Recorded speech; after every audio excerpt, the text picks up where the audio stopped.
Bonsoir, bienvenue dans ce nouveau rendez-vous hebdomadaire de Tour d'Europe. Sommaire de ce nouveau numéro, grande première pour le Maroc qui remporte la Coupe du Monde U20 en s'offrant l'Argentine en finale, l'Afrique au sommet. Grâce à cette belle victoire du Maroc, nous en parlerons dans cette émission. Et puis Bundesliga, 7e journée, les Munichois recevaient les marsupiaux de Dortmund à l'Allianz Arena pour le premier classiqueur de la saison.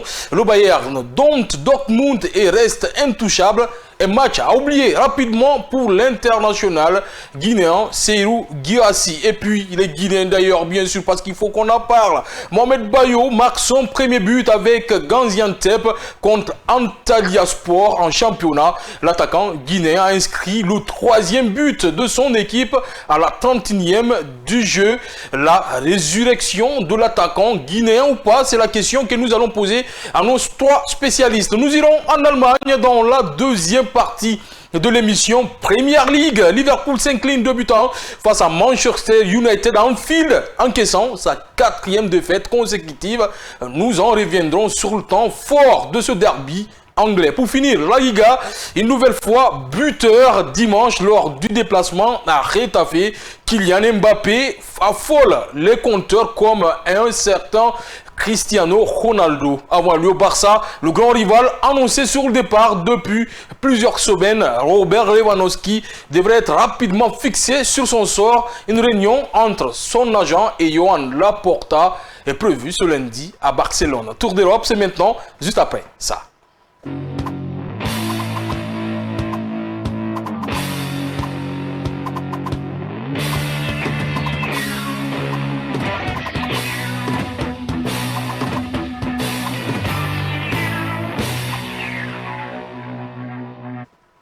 Encore une fois, bonsoir et bienvenue dans cette émission Tour d'Europe spéciale football européen, même si des fois on fait des petits détours, il y en aura dans cette émission parce qu'on va parler de la Coupe du Monde U20 et surtout la belle victoire de cette équipe du Maroc face à l'Albi Céleste U20 de l'Argentine. Mais avant, on va commencer par le tour de la table. Maman Diambaldé, bonsoir et vous vous retrouvez dans cette émission. Oui, bonsoir Hassan et bonsoir à tous. Et à côté, on a Mara, bonsoir, et vous devez trouver dans cette émission. Bonsoir Hassan et bonsoir au téléphone. Vous vous rapprochez un tout petit peu du micro pour pouvoir bien parler parce qu'on a besoin de vos analyses, bien sûr. Et juste à côté, Bobo Mané qui sourit. Pourquoi, je ne sais pas. Mais en tout cas, je vais voir des accrochages, même si c'est compliqué avec ton grand. Hein.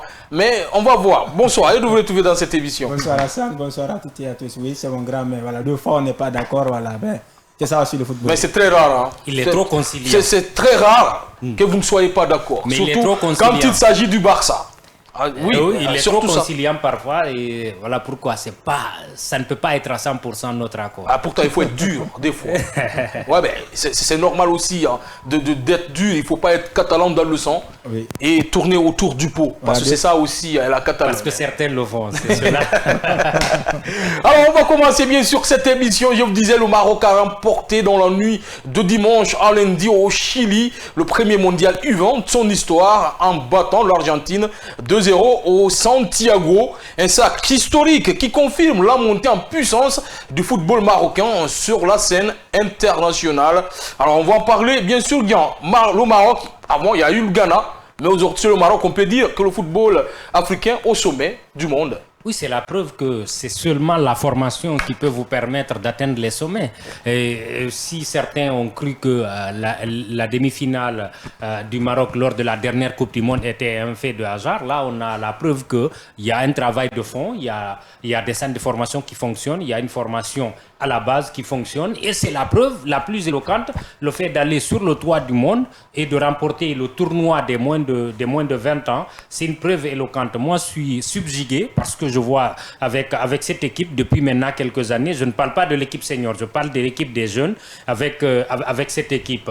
Je crois que là on est parti vers une domination pas peut-être planétaire mais une domination du football en termes de vision de jeu, en termes de stratégie, de philosophie des Marocains. Et ça m'amène à dire que je les place comme étant les favoris de la prochaine CAN, parce que là, vous avez 2, 3, 4 joueurs qui pourront venir s'ajouter à l'équipe senior et qui pourront faire vraiment mal. Et pour ce qui est de l'équipe senior, je le vois faire encore plus mal, en tout cas, s'il continue sur la même dynamique que lors de la dernière Coupe du Monde. Peut-être que je m'extasie un peu plus tôt, mais il y a une construction à la base. Et ça, j'apprécie cela. Et ça ne peut pas se déconstruire en une seule journée, parce que c'est parti de la base pour arriver au sommet, et ils ne peuvent que faire de résultats, parce qu'ils n'ont pas affronté n'importe qui. Là, on a parlé d'une finale remportée face à l'Argentine. Mais entre-temps, ils ont éliminé une équipe comme l'Espagne, sur la route, donc, dont on connaît la formation, et les jeunes, les académies et tout. Ce qui veut dire que ce n'est pas du tout un fait de hasard de les trouver sur le toit du monde. C'est appréciable, et aux autres de s'en inspirer. Ah, bien sûr, hein, le Maroc a créé la sensation dans la nuit de dimanche à lundi au Chili, en remportant, comme l'a dit Jean, pour la première fois le mondial des moins de 20 ans grâce à une victoire 2-0 face à l'Argentine. L'attaquant Yassir Zabiri, auteur d'un doublé au 12e et 29e minute, a offert le trophée à son équipe devant 43 000 spectateurs. Il a ouvert le score d'un coup franc tiré à l'entrée de la surface avant de faire le break sur une reprise de volée au second poteau. Une équipe tout de même costaud qui a battu d'abord l'Espagne et maintenant l'Albiceleste U20 qui est l'Argentine. J'en parle de ce football marocain, mais depuis quelque temps, on voit l'investissement est en train de payer. Oui, l'investissement est en train de payer. Voilà, c'est la récompense d'un travail acharné, voilà, de plusieurs années, parce qu'on a eu, voilà, cette formation marocaine. Il vient de remporter encore le dernier champ du côté de l'Ouganda, Tanzanie et Kenya, parce qu'on a vu la performance qui sont réalisées. Donc, ce n'est pas un fait de hasard si on voit aujourd'hui cette formation marocaine, voilà, demi-finaliste lors de la dernière Coupe du Monde, réaliser des prouesses techniques. Ouais. C'est un travail qui a récompensé. C'est vraiment enthousiasmant pour le continent africain. Voilà, ça trouve à suffisance que le football africain essaye de m'éveiller, parce que voilà, si vous parlez de football africain de nos jours, c'est le Maroc qui détient, voilà, ce rôle prépondérant, même s'il y a le Sénégal aussi qui produit des talents phénoménaux chaque saison. Mais pour moi, ce n'est pas surprenant. C'est vraiment la récompense d'un travail de longue haleine. Donc, chapeau à cette formation, chapeau à cette fédération marocaine de football. On parle bien sûr du football africain, mais il faut saluer cette continuité, cette présence, et surtout, c'est le travail fait par les personnes qui orientent, hein, les formateurs de tout cela. Aujourd'hui, on a des équipes comme des pays comme l'Afrique du Sud, comme le Sénégal, mais la constance, elle est plus grande au Maroc. Bien sûr, elle est plus grande au Maroc. La preuve, c'est à travers les trophées qu'ils arrivent à obtenir ces derniers temps, à l'image de cette Coupe du Monde qu'ils arrivent à obtenir, malgré que c'est les U20. Mais ça reste tout de même une Coupe du Monde. Ils ont affronté les grands et en France, c'est l'Argentine, tout de même. Voilà, c'est l'Argentine, et c'est une grande nation de football, et ils sont les champions en titre de ce trophée côté senior. Donc, c'est pas à négliger. C'est un grand trophée qu'ils ont réussi à rapporter chez eux. Et c'est à féliciter, à encourager et à donner plus d'espoir aux nations africaines. De s'y mettre dès maintenant, parce que c'est faisable, ce n'est pas impossible. On parle de la formation, on en parlait en Guinée, et c'est ce qu'on retrouve dans cette équipe maghrébienne qui est le Maroc. Le championnat est là, et costaud, très très costaud, relevé. Il y a aussi des jeunes qui montent en puissance, parce qu'il y a beaucoup d'écoles de foot, beaucoup d'académies dans ce pays. En fait, en Guinée, dès que tu parles de formation, on te dit c'est les privés qui doivent mettre en place des centres de formation et tout ce qui s'ensuit. Sauf qu'au Maroc, il y a une académie royale qui a été mise en place il y a de cela une quinzaine d'années. C'est elle qui a donné le ton. C'est-à-dire, c'est elle qui donne le ton par rapport à tous les autres centres de formation. Ils ont regardé ce qui se passe dans les autres pays. Oui, par exemple, Fontaine en France. Oui, pour s'inspirer de cela. Et ensuite, tous les autres centres de formation ont calqué leur système de jeu, leur philosophie, leur vision du football marocain sur ce centre royal-là. Parce qu'ils veulent uniformiser leur football. Quand vous voyez des catégories des moins de 15 ans, jusqu'au senior, ça joue le même football, ça a la même philosophie et ça a les mêmes objectifs. Aller au bout de toutes les compétitions auxquelles ils remportent. Autre chose dont il faut mettre en avant. Parce que certains vont croire que les 22 joueurs de cette équipe viennent tous des centres de formation au Maroc. Non, pas du tout. Il y a des joueurs qui sont nés ou qui sont formés dans certains centres de formation en Europe. Mais puisqu'il y a... Mais il faut savoir les pister, ces joueurs-là. Comme vous le dites, il y a un vrai pistage qui se fait. il y a aussi du professionnalisme qui s'est fait au sein de l'encadrement de ces jeunes-là, qu'on suit les jeunes dès à bas âge, dès les moins de 15 ans, et s'il est d'origine marocaine, on le suit, on essaie de le reconnecter à ses racines. Et quand il y a des rassemblements, s'il est doué, on fait appel à lui, et quand il vient, il est dans les conditions presque les mêmes qu'il retrouve dans le club. Dans les autres pays. Ce qui veut dire qu'il va suivre le cycle jusqu'à arriver au niveau des moins de 20 ans ici, et la prochaine étape, c'est d'atteindre les seniors, et à partir de là, vous ne pouvez pas changer la donne. Et autre chose, il y a des joueurs qui arrivent à être professionnels avant d'être appelés ici, comme les Brahim Diaz, comme les Hakimi, comme d'autres joueurs, et les Ezal Zouli par exemple, qui avaient une opportunité avec l'Espagne, mais qui après ont trouvé qu'il y a un vrai encadrement, une vraie vision au Maroc et qui acceptent de revenir. Quand tu cites ces noms-là, oui. on sent que cette équipe, elle est costaud. Là, on parle de l'équipe senior, avant d'arriver sur le niveau. Ils peuvent prendre depuis les moins de 15 ans jusqu'aux seniors, ils ont toujours des arguments parce qu'il y a une vraie organisation, il y a une vision claire et les ambitions aussi sont affichées. Aujourd'hui, ils se placent carrément comme étant les favoris pour la prochaine CAN. Et pour la prochaine Coupe du Monde, on ne les demandera pas d'atteindre les demi-finales. Quand il s'agit par exemple de Brahim Diaz, il s'agit de Hakimi, et pour les pister, il faut vraiment avoir un projet costaud pour les pister. Ces deux-là. Et quand ils viennent, il faudrait que le cadre soit suffisamment professionnel pour qu'ils reviennent. Et ça a été le cas. Le Zalzouli dont on parle, il avait l'opportunité une fois de choisir entre le Maroc et l'Espagne parce que la sélection espagnole était sur la table. Ouais. Il a fait le choix. Akouma, la même chose. C'est comme ça parce qu'il y a une vraie vision, il y a une philosophie et c'est calqué sur quelque chose. On sait où on est, on sait où on va, on sait dans 50 ans où on veut être. C'est ce qui manque à beaucoup d'autres pays sur le continent. Je ne voudrais pas parler des autres, mais je veux parler de chez nous. Alors, on a parlé de la victoire contre, bien sûr, l'Argentine en finale. En demi-finale, il y a eu l'Espagne, mais il y a aussi la France, qu'ils ont battu, c'est U20, pour dire qu'ils ont détruit tout sur leur passage, et pas des petites équipes, pas des moyennes, des grosses équipes qu'ils ont tapé très très fort. Peut-être la France sur tir au but, mais on peut dire que c'est une victoire tout de même. Il faut gagner ce tir au but là. C'est une victoire, que ce soit à tir au but ou bien dans le tas additionnel, voilà, ce qui compte c'est la victoire. La manière donc, de cette formation marocaine, c'est pas surprenant. Voilà, Gam venait de rappeler, c'est ce centre de formation mis à base donc, qui permet aux joueurs de s'émerveiller, de travailler de façon professionnelle. On a vu voilà, des joueurs binationaux qui sont attirés. Il y a une bonne politique sportive qui est mise en place pour attirer les joueurs pour être dans des meilleurs cadres pour s'émerveiller. C'est pas surprenant.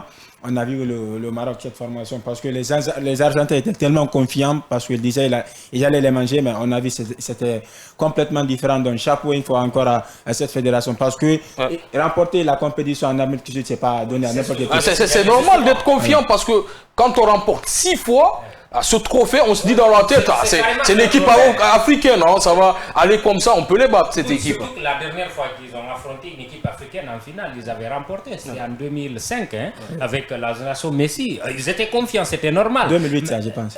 Non, 2005. 2009, c'était le Ghana qui le remporte. Oui, et c'était justement l'année des JO. Et ce que je vais dire, c'est qu'ils rajoutent un peu du punch à cette victoire, c'est qu'ils l'ont remporté en Amérique latine.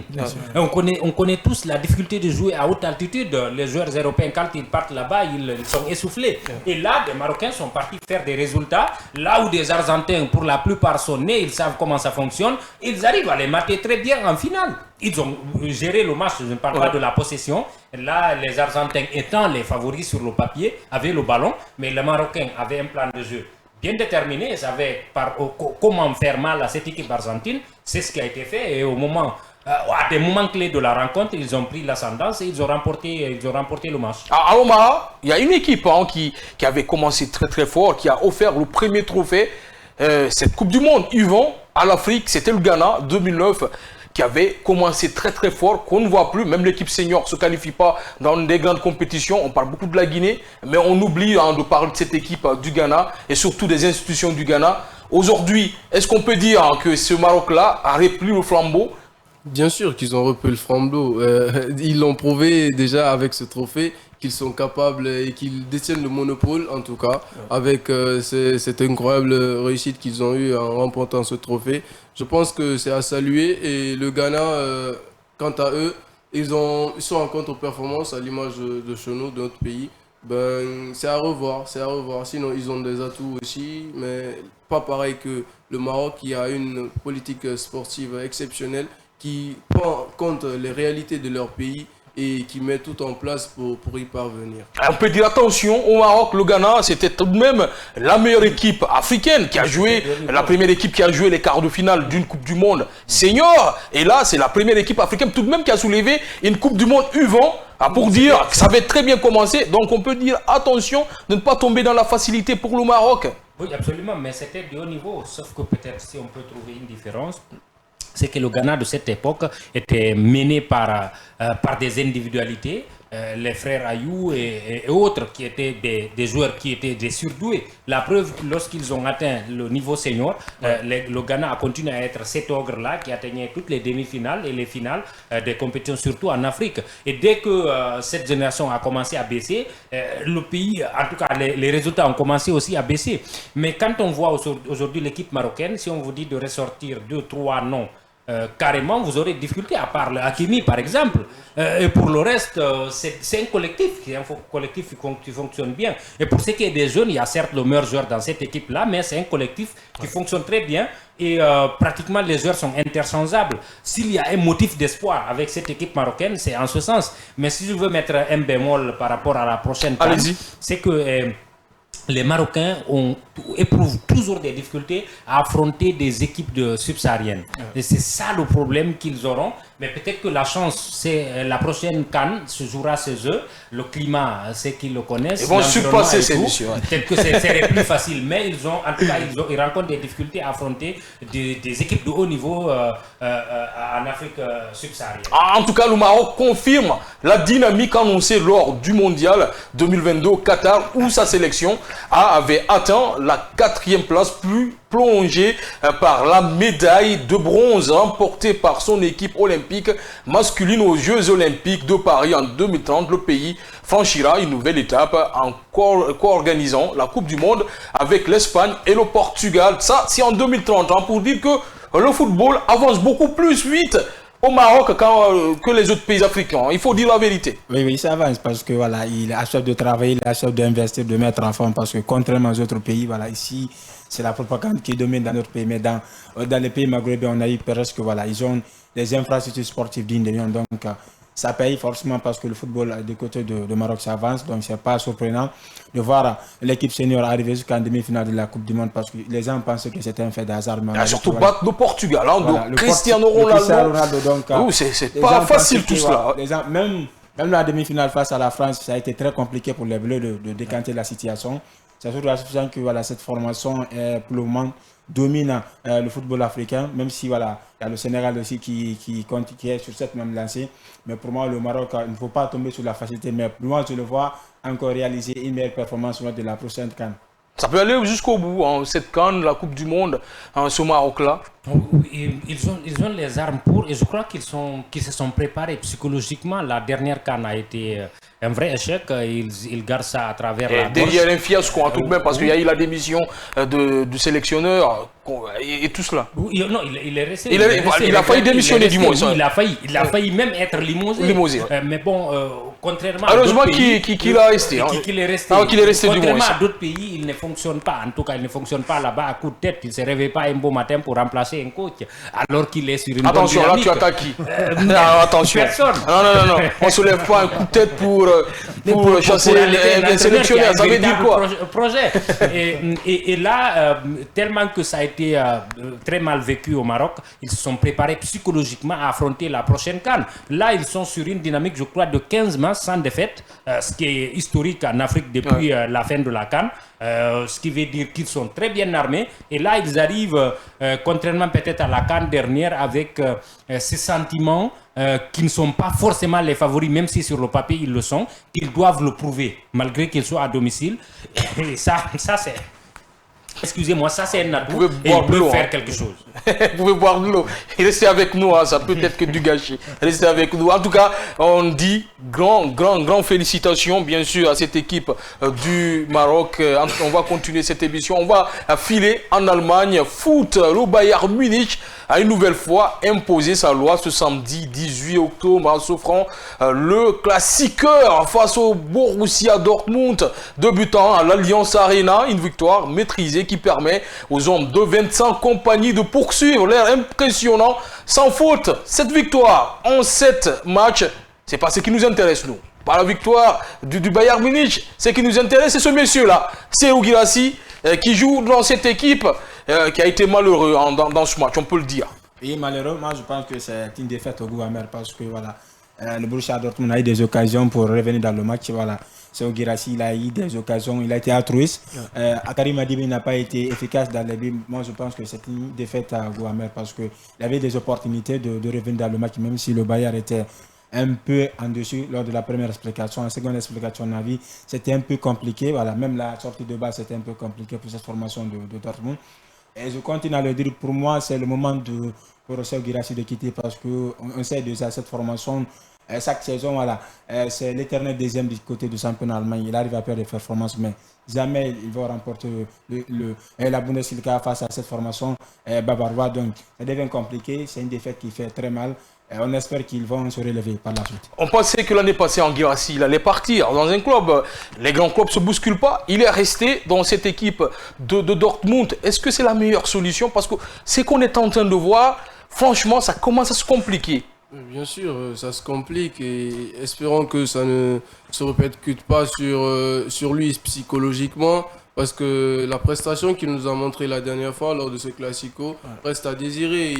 Certes, le Bayern Munich était en supériorité, ils avaient mis la pression sur eux pendant la première période, mais ils n'arrivaient pas non plus à avoir... On n'a pas vu un bon Guirassy. Exactement, le Borussia Dortmund n'a pas réussi à mettre Guirassy dans les bons contextes afin de lui permettre d'être décisif dans ce match, moi je le pense. Allez-y. Parce que Adeyemi par exemple qui joue, mais qui... ne donne pas la passe, qui n'est pas altruiste devant, voilà, ça. Qui se retient dans les derniers gestes, et pas que lui. Il y avait plein d'autres joueurs qui l'entouraient, mais il n'arrivait pas à atteindre un Guirassy qui est tout le temps décisif lorsqu'il le faut. Mais ils ont eu quand même quelques opportunités en seconde, par exemple après le changement de Brandt et autres. Mais il reste à comprendre que Guirassy devrait essayer de voir quelque chose d'autre. Même si ça ne se bouscule pas trop, Jean, ça ne s'est pas trop bousculé. La saison passée, il a décidé de rester. Est-ce que c'était la meilleure solution de rester? Même si on sait que ça ne se bousculait pas trop pour s'offrir en Guirassy. Je parle des grands clubs, peut-être le Real, le Barça, Manchester United, Chelsea, Paris Saint-Germain ou autre. Je prends des gros.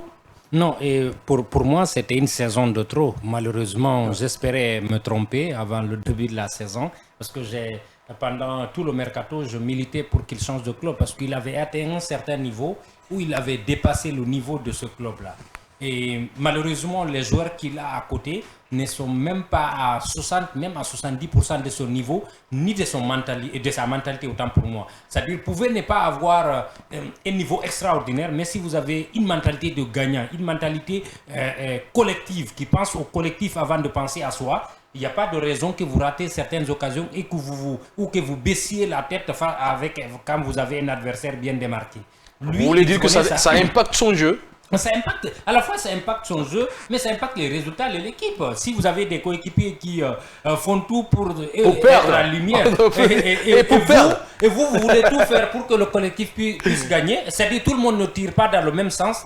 Et malheureusement, il y a un fait de jeu qu'on n'a pas suffisamment commenté et les gens ne prennent pas suffisamment en compte cela. C'est l'action avec Ben Sebaini à Ligue des Champions. Je crois que ça a cassé quelque chose dans la dynamique de Guirassy et ça a cassé quelque chose dans la dynamique de groupe dans cette équipe-là. On ne peut pas, dans un match à Angers comme ça, où toutes les caméras sont braquées sur vous, mettre mal à l'aise votre meilleur joueur. Je crois que là, c'est l'entraîneur lui-même qui s'est tiré une balle dans la tête et dans les pieds, je dirais. Et il ne s'est pas excusé. L'entraîneur, non, il a même assumé. Il a assumé. Il a même assumé après. Je crois que ça a cassé quelque chose dans la dynamique de cette équipe et même dans la tête de Guirassy. Je crois que bien que le connaissance est un joueur suffisamment collectif, il sait faire la différence entre certaines choses, mais là, il n'a pas la même assurance qu'il avait la saison dernière. Et ça se voit dans le jeu, ça se voit dans la complémentarité avec les uns et les autres. Et même se nommer Ben Sebaini, je crois que lui-même, il a en quelque sorte... il a en quelque sorte, je voulais dire, il s'est mis à l'écart d'un collectif qui fonctionnait très bien. Et tout cela rejaillit dans les résultats collectifs. ils n'enchaînent pas les bons matchs. Ça gagne un but, 2 buts, ils reviennent à la fin des rencontres. Mais quand il faut faire le dos rond, quand il faut faire en sorte que le collectif fonctionne très bien, ce n'est pas le cas. Et ça a été prouvé le week-end dernier. Le Bayern était supérieur en première période, on est d'accord. Mais en seconde période, si c'est le Dortmund de la fin de saison dernière, ils étaient capables de revenir au score. Alors, la question qu'on se pose, est-ce que cette performance, et puis ces performances du moins, parce que depuis quelque temps, comme l'a dit Jean, on ne retrouve pas le Guirassy qu'on connaît, est-ce que ces performances peuvent pousser, bien sûr, au grand club de le recruter? Parce que c'est la question qu'on se pose maintenant. Bien sûr, parce que voilà... Parce qu'il n'explose pas beaucoup, même si les statistiques sont là, oui, pour le moment. On sent vraiment, il y a un petit malaise entre l'intérieur. Voilà. Jan vient de le rappeler, c'est depuis ce temps qui s'est passé entre les Bensovani, il y a ce petit malaise entre lui. Il n'est pas confiant comme il le faisait les semaines passées. Donc peut-être il se dit dans un coin de la tête, peut-être c'est la saison de trop, pourquoi pas essayer de trouver une porte de sortie pour ne pas trouver les pépins physiques. Parce qu'on a dit là, lors de la précédente CAN, c'est les pépins qui l'ont empêché d'émerveiller son talent. Donc pour moi, c'est une saison de trop. Pour moi, c'est cette saison, ce sera la dernière pour lui de quitter le Borussia Dortmund. Parce que voilà, il est dans un collectif où et lui, il explique que voilà, le club joue dans un système collectif, mais c'est les individualités qui arrivent à dominer, donc ça va être compliqué pour lui de continuer sur la même lancée la saison précédente. Alors pour quitter, bien sûr, ce club, il faut des offres. Il n'y en a pas beaucoup, les clubs ne se bousculent pas. On se pose souvent la question dans nos émissions, qu'est-ce qui se passe? Pourquoi Guirassy, les clubs ne se bousculent pas trop? Pourtant, c'est le meilleur joueur africain, bien sûr, de l'année, et même s'il n'a pas le ballon d'or, meilleur attaquant de l'année, on peut le dire comme ça. Et de l'autre côté, il est parmi le top 5 des meilleurs dans le monde entier. Et aujourd'hui, les clubs ne se bousculent pas. Et on voit le problème de cette équipe de Borussia Dortmund. Pour remporter, bien sûr, un trophée, il faut gagner ces genres de matchs. Tout de même, contre le Bayern Munich. Mais on n'a pas vu d'occasion de Serhou Guirassy. Il n'arrive pas du tout à ressortir la tête parce qu'il y a le malaise qui existe. Bien sûr qu'il y a le malaise qui existe et ça se ressent dans ses performances. Qu'il n'est pas totalement à l'aise, il n'est pas mis à l'aise non plus par ses coéquipiers sur le terrain et c'est dommage qu'il soit dans cette situation alors qu'avec la saison qu'il a passée la saison dernière, il devait être sur la même lancée, continuer et avoir de plus en plus... Il avait commencé très fort cette année, tout de même, il faut rappeler. Mais après ce match, et surtout ce qui s'est passé en Ligue des Champions contre la Juventus Turin, ce Guirassy-là, on ne le retrouve plus. Pas du tout. Ça s'est éteint directement parce qu'à partir du moment où on le déresponsabilise, si je peux me permettre, en le retirant le ballon, en le disant qu'il ne pouvait pas tirer ce penalty, que c'est à Ben Sebaini de tirer, et en plus que c'est l'arbitre, le coach Niko Kovac qui appuie, qui confirme que c'est Ben Sebaini qui doit le tirer. Et surtout cette phrase, il dit il faut que Guirassy fasse attention parce qu'il y a un moment, c'est si Ben Sebaini veut qu'il tire. Hein.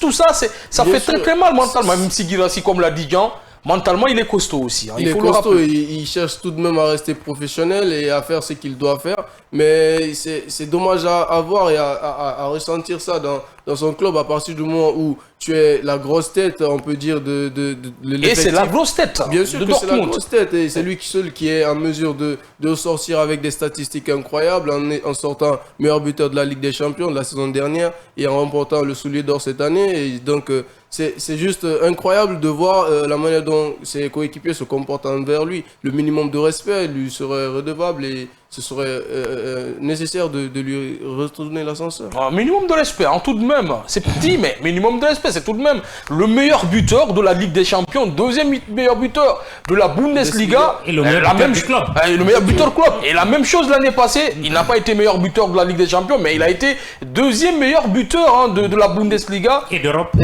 Ouais. Tout de même, un minimum de respect pour Guirassy. Moi, ce que je vais dire, c'est le management du coach qui est à mettre en cause. C'est-à-dire, vous ne pouvez pas, dans un match en jeu où tout le monde a les yeux braqués sur vous, mettre mal à l'aise votre meilleur joueur. Ouais. C'est-à-dire, c'est lui qui vous assure 30 buts par saison, vous lui dites que tu n'es plus leader et vous profitez justement des matchs où tout le monde vous regarde pour lui dire ça. pouvez attendre dans le vestiaire, par exemple, et décider de cela. Je crois que si Guirassy savait qu'il n'était pas le tireur, il n'allait pas prendre le ballon.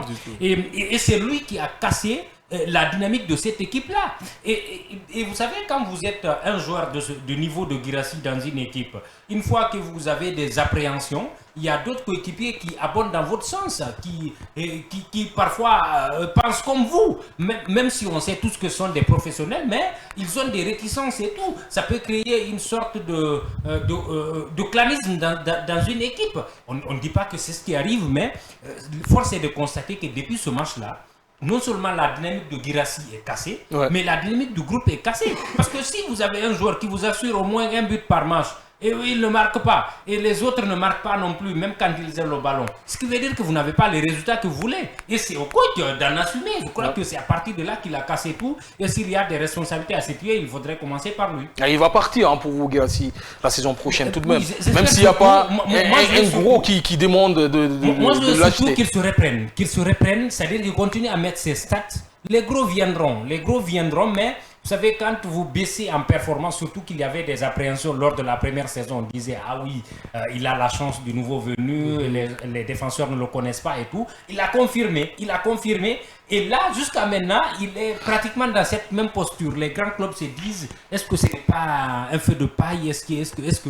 Donc c'est pourquoi moi, j'aimerais qu'il se retrouve, qu'il reprenne la marche en avant, qu'il continue à scorer. Les grands clubs viendront et il devrait avoir un club de son niveau, un club qui a de l'ambition, un club qui sait prendre soin des stars, parce que vous savez, Dortmund, je n'ai rien contre eux, mais à partir du moment où un joueur commence à devenir une star, il devient beaucoup plus grand que le club. C'est plus le cas de Lewandowski, de Gundogan, de Haaland et de tous les autres. À partir du moment où ils prennent un certain niveau, ils dépassent le club. Le club n'est pas en mesure de gérer de tels joueurs. Et c'est ce qui arrive à Guirassy. Bonne chance, Guirassy. On espère qu'il va retrouver des sensations, qu'il va mettre des buts. Parce qu'on aime ce Guirassy-là, même s'il n'y a pas beaucoup de matchs importants avec le Sili. Mais à partir de 2026, après la Coupe d'Afrique des Nations, il y aura, bien sûr, les qualifications pour la prochaine Coupe d'Afrique. Et avoir Guirassy en forme, ça nous permettra d'avoir beaucoup de points. Et surtout avec le nouveau sélectionneur Paulo Duarte, qui a super confiance en lui, qui est en train de, bien sûr, créer un groupe autour de Guirassy. L'avoir en forme et l'avoir avec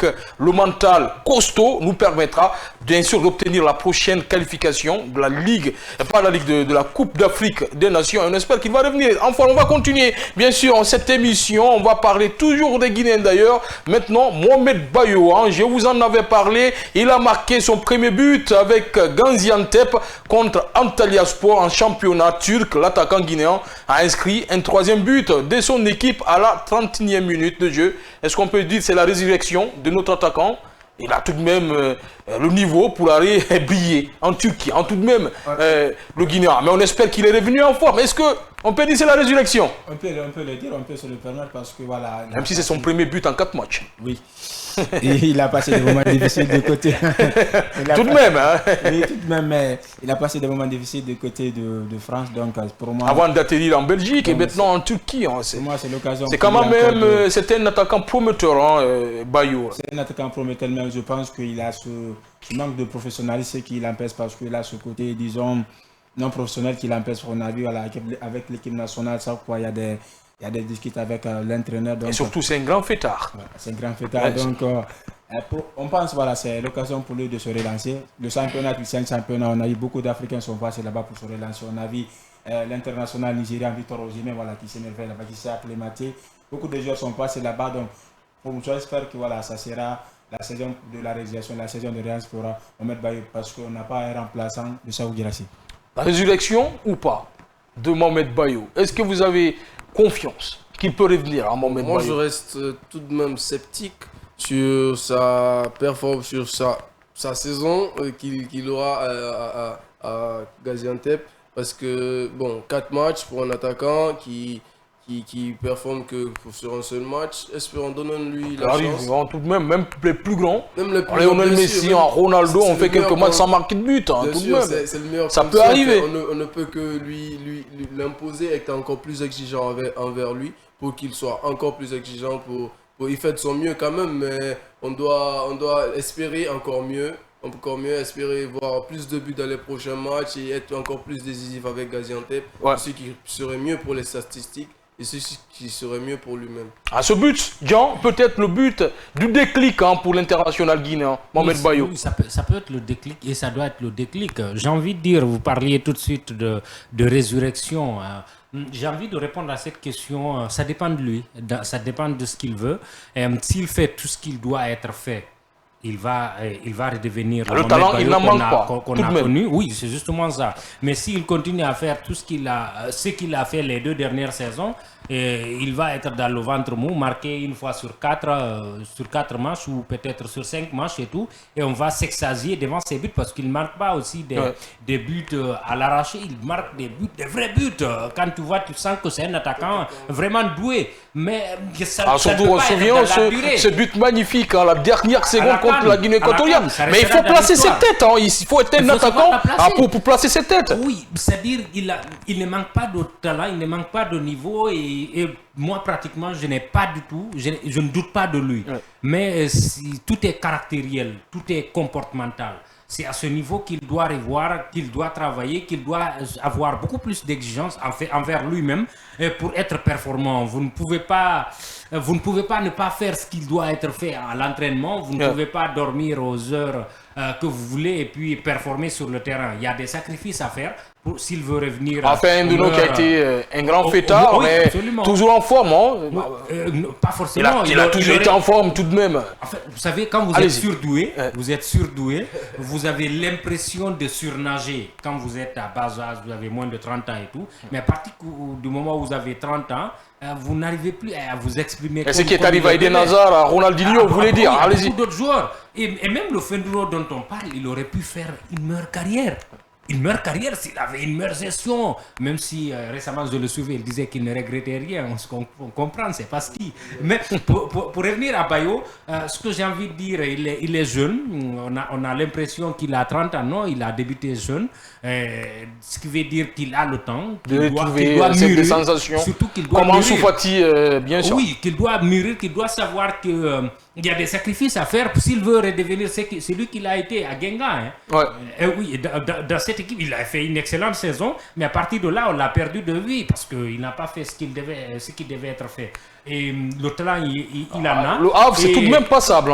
Il a été tout de même passable. Oui, plutôt acceptable. Oui. C'est compliqué avec Bayo. Voilà. C'est-à-dire, quand vous voyez sur certaines phases de jeu, sur certains buts, vous vous dites, là, vous tenez un attaquant, un tueur devant les buts.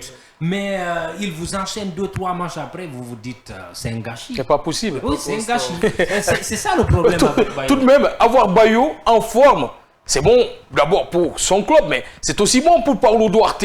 Bien sûr, parce qu'on aura... Si toutefois il accepte de revenir. Bien sûr, il va revenir. Si on a un Bayo en grande forme, il est capable d'apporter beaucoup de choses à l'équipe nationale. On a vu lors de la précédente CAN. Donc, il est capable d'apporter ce côté athlétique et surtout, voilà, des coups de pied arrêtés parce qu'il est capable avec sa tête rageuse. Et c'est un gabarit rapide, surtout ça. C'est un gabarit très costaud, mais aussi rapide, qui met des buts très difficiles à mettre. Très difficile, surtout les coups de tête. Voilà, il a des têtes rageuses, il est capable de faire très très mal à l'équipe adverse.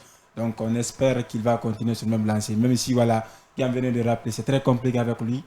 Il fait un bon match, après il est tout en blessé. Chaque fois, c'est des performances, disons, moindres. Et on espère avec ce nouveau challenge, il va lever la tête et essayer de retrouver la lumière.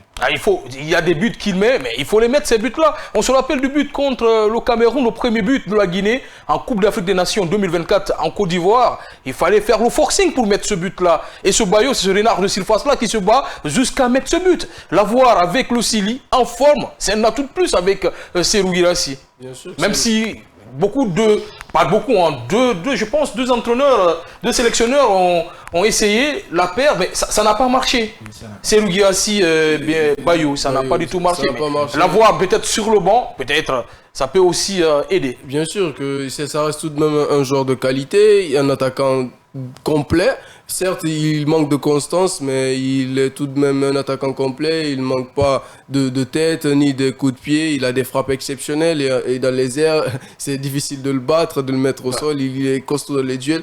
Donc, c'est tout ce qu'on le souhaite, qu'il soit constant et performant. Donc, c'est le meilleur qu'on le souhaite et on espère le trouver au meilleur de sa forme avec ce championnat turc et tout le meilleur le souhaiter. Alors, on parle toujours de ce Bayo, du forcing, des qualités de tête qu'il a, la frappe aussi qui est super bonne. On se disait, il y a quelques émissions, je pense en 2024, quand on quittait la CAN, c'était l'homme fort du Sili national devant.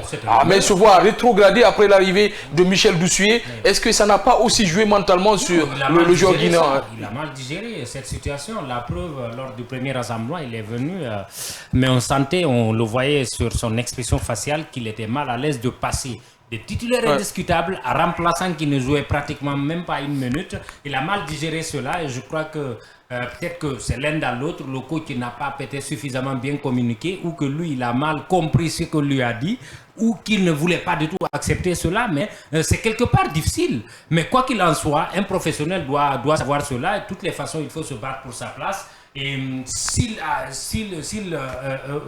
un meilleur niveau que Guirassy, normalement, je ne vois pas de raison pourquoi Guirassy jouerait devant lui. Mais les entraîneurs qui se sont succédés ne se sont pas trompés en club.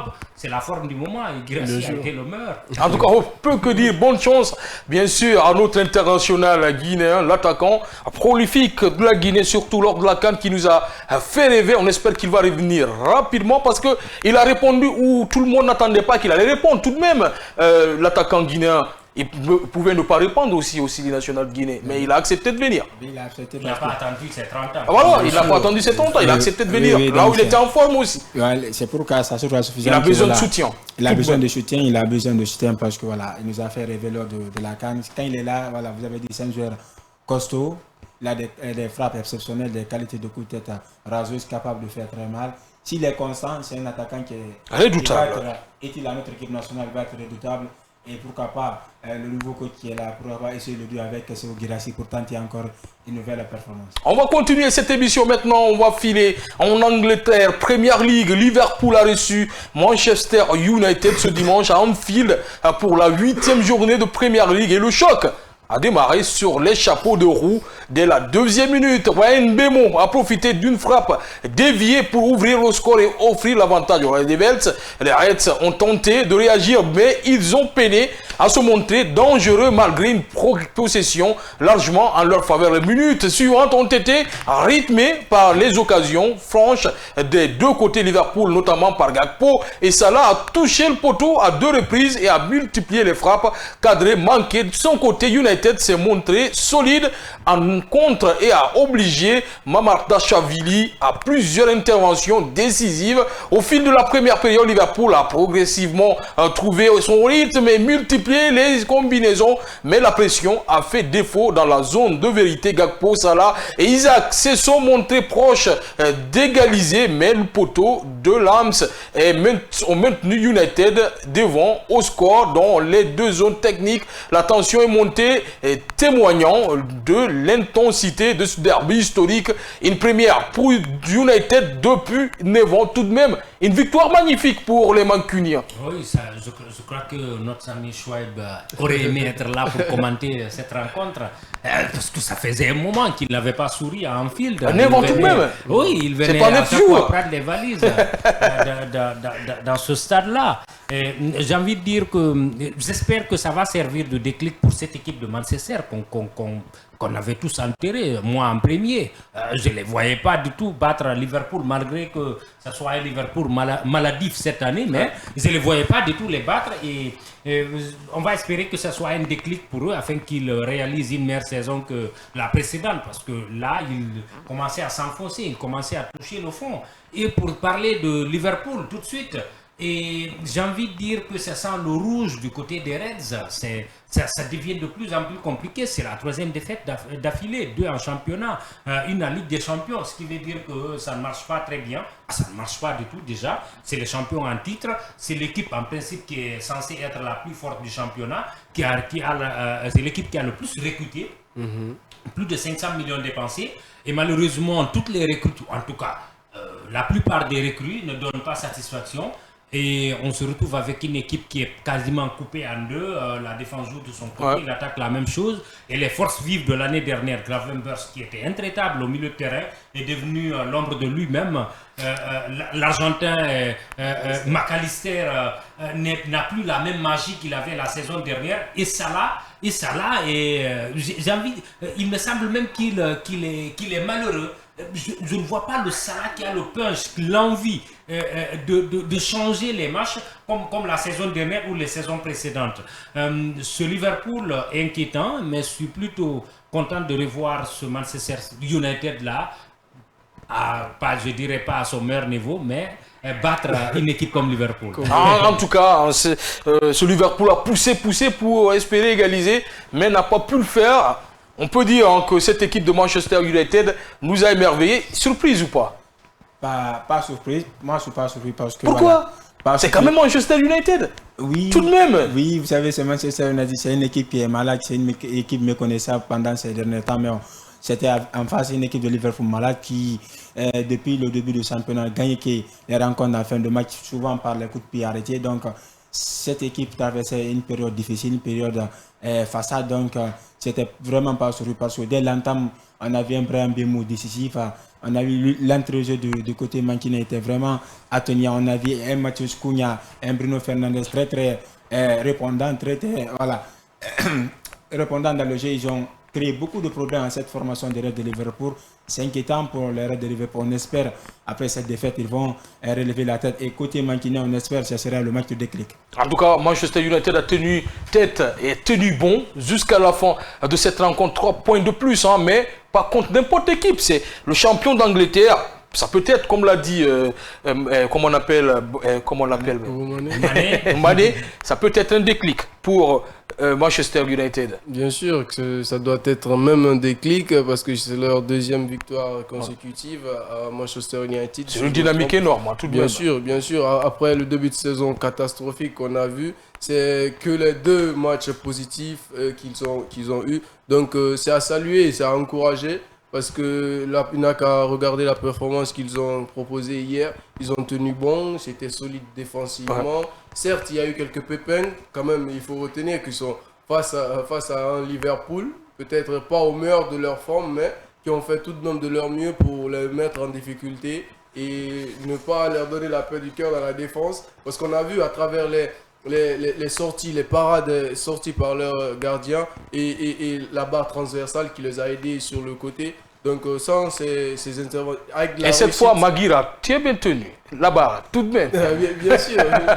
Il faut le dire, il faut le rappeler. Bien sûr, en marquant le but de la victoire, il a sauvé l'équipe en quelque sorte. Donc c'est normal, il faut en parler. Maguira qui était sur tous les mauvais coups de cette équipe de Manchester United. Cette fois-ci, il fait gagner son équipe.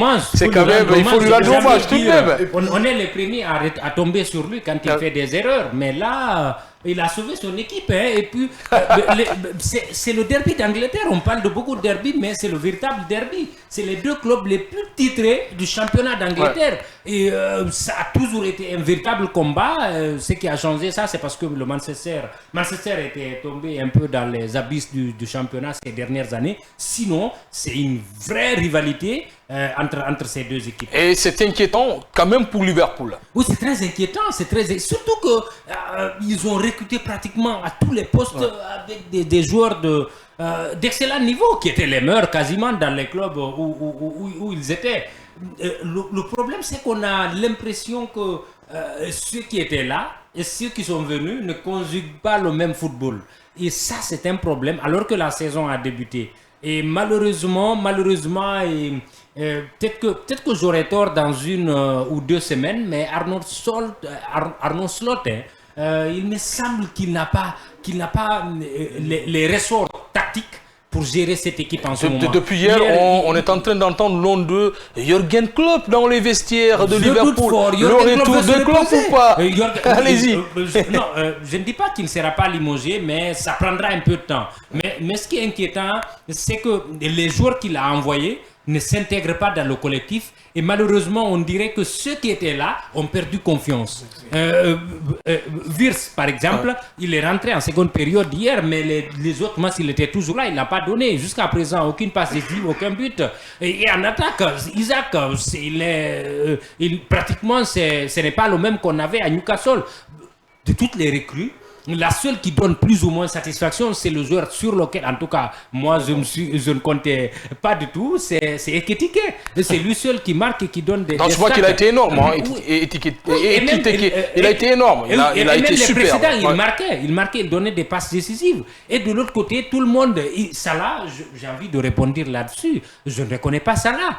C'est comme si ce n'est pas le même joueur qui avait. Ce n'est plus 20 ans, Salah, tout de même. C'est pas une surprise. Non, s'il était le meilleur buteur du championnat d'Angleterre. Oui, mais c'est pas une surprise. C'est pas un joueur de 20 ans, de 25 ans, tout de même. Mais on peut comprendre. Non, je ne dis pas qu'il avait l'habitude de faire des sprints pendant toute la rencontre, mais il avait l'habitude de marquer. Il avait l'habitude d'être décisif. Sauf que là, je ne le trouve pas dans les bons coups. Et parfois même, je le sens déconnecté de ce que font les autres coéquipiers. On va continuer cette émission parce qu'on n'a pas beaucoup de temps. On va filer maintenant en Espagne. Je vous disais, Kylian Mbappé a une nouvelle fois endossé le costume de sauveur dimanche en déplacement chez les voisins de Retafe. Les Merengues ont en effet eu toutes les peines du monde à l'emporter et ont dû s'en remettre aux Bondinois pour s'imposer dans les dernières minutes de la rencontre et ainsi reprendre la tête de la Liga. Nous qui disions que Kylian Mbappé, franchement, c'est le problème de ce Real Madrid, mais pour le moment, c'est lui qui est en train de tenir cette maison. Bien sûr, voilà, c'est la deuxième saison. On a vu la fin de la saison dernière, il s'était acclimaté. Voilà, c'est lui qui a été le pichichi de la Liga. Il continue sur les mêmes bases. Il faut rappeler que c'est un déplacement toujours payé du côté de Retafe, même si le Barça, le Real Madrid, si vous vous déplacez, c'est très compliqué de les jouer parce que c'est une équipe qui est très rigueuse. Beaucoup de contacts. Trop rigueuse, j'ai envie de dire. Donc, qui empêche de développer un beau football. C'est une victoire méritée du côté de Real Madrid. Encore une fois, Mbappé a soulevé, c'est le leader de cette formation. Arda Güler, Kylian Mbappé, une connexion qui semble être magnifique, qui s'installe petit à petit.